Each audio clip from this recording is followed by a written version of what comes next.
I gotta say, it's been a minute since I've done a voiceover, but I am back and posting, and I'm so excited. I had to take a little break there for a second because the editing software I was using was like messed up. So got it all fixed up and sorted out. And I am back today. I'm doing a small build. I think most of the videos that I've posted on my channel thus far, most of the speed builds have been pretty big lots. But this one is just for a single sim, and I took inspiration from these containers that you can see in the background of this lot. Oh, I forgot to mention, we're building in like the starter neighborhood of Willow Creek, and in the background, you might have seen it at the beginning of the video, but I also pulled out from Live Edit and Debug these containers, these shipping containers, and I wanted to take inspiration from these shipping containers and build a container home. So it's very industrial looking and feeling, obviously very boxy.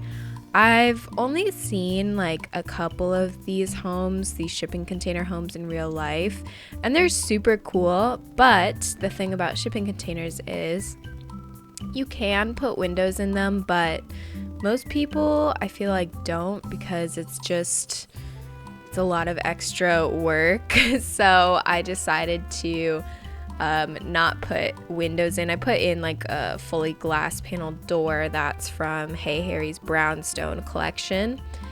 I use more base game elements in this build than I normally do. So the flooring is base game, and it's just like this, metallic metal, brushed metal. And then the bathroom door is also base game. I say I'm using like more base game elements than usual, and I just listed like 2 items. Okay. Anyways, moving on, we're finally furnishing the kitchen, the downstairs area. So I'm just trying to figure out how I want the kitchen to be placed. I tucked it into this back corner, and then where I want the dining area and the living room to go. And it was really hard for me to figure out the spacing of this all, because I'm so used to very big spacious builds.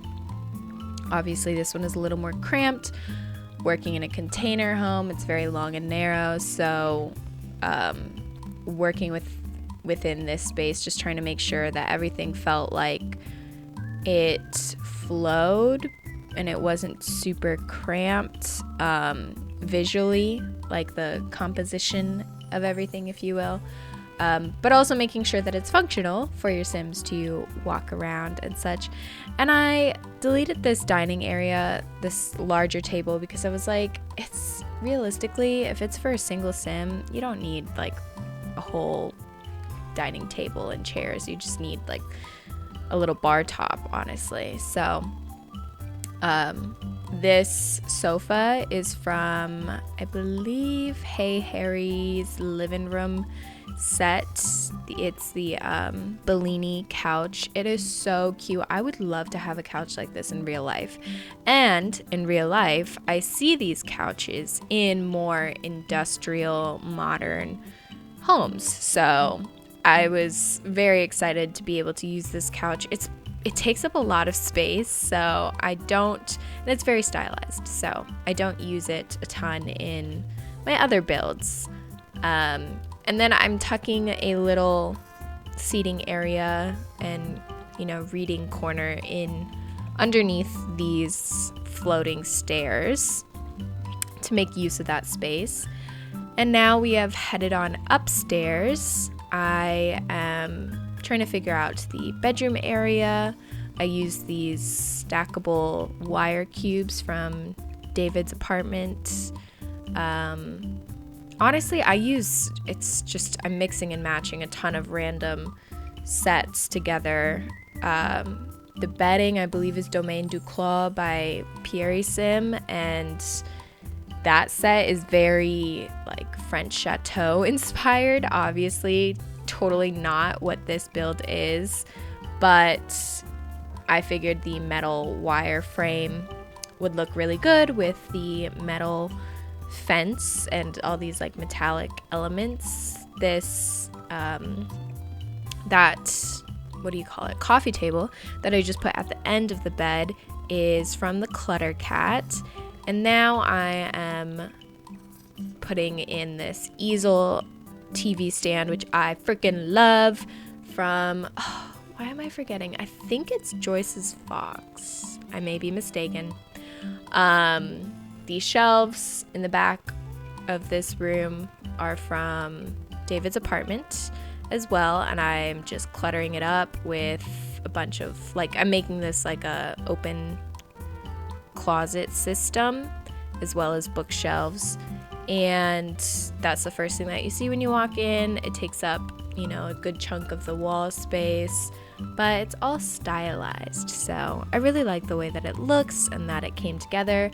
And then I used these wooden, like, metallic slats, these dividers from Hey Harry's Harlock set, to add some dimension to the room and also, you know, split it up because it is just one long rectangle. So you got to find creative ways to define the different areas, different living spaces, and add some privacy to the lofted bedroom. And even though there aren't any windows in this build, I do go in and put a glass roof over half of the second story.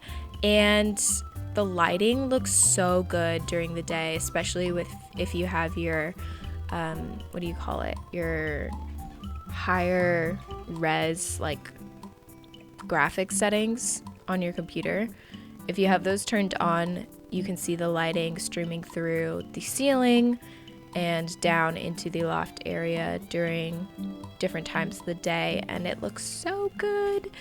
So I get rid of this little seating space that's directly across from the doorway out to the patio area. I delete that, even though I really love that chair, and I don't think I've ever used it in a build, and I really want to find a way, a good place to use it, because I love this style of interior design. It's very modern and like metallic, but I realized I didn't have a computer in this build at all, and if I actually want to play in this house, which I think I do,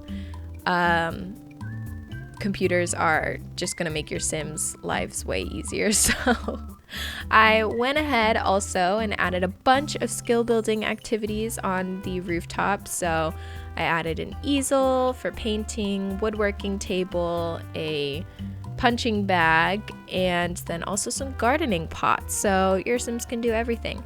And I saved the bathroom for the very last part. So going in downstairs, there is a single bathroom, and just putting in the sink.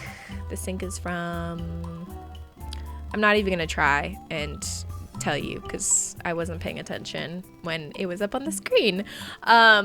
But I am going in and adding some clutter, making it very raw and industrial feeling, just to match the rest of the house. I'm going back into the kitchen and adding some clutter pieces to this little shelf that I put up to create sort of like a pantry situation.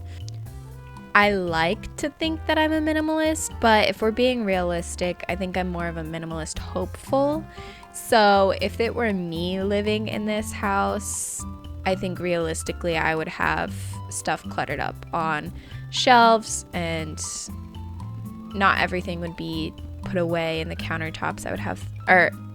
Not everything would be put away in the cabinets. I would have stuff on countertops. So adding a little bit more clutter out in the open to add that sense of realism that a Sim actually lives here. And now I'm going in with the roofing and trying to figure that out. Originally, I left it all completely glass, and then I kind of thought about it and was like, it needs a little bit more dimension, visual interest, so I'm only gonna do half. And also for like realism purposes, If it were me, I would hate that the whole roof is glass because, one, privacy. Your Sims don't care about privacy, but I do. And what if you're trying to take a nap in the middle of the day and then you just have the sun like beaming on your face? That would be annoying. I'm going in with the terrain paint now, which really pulls the whole build together.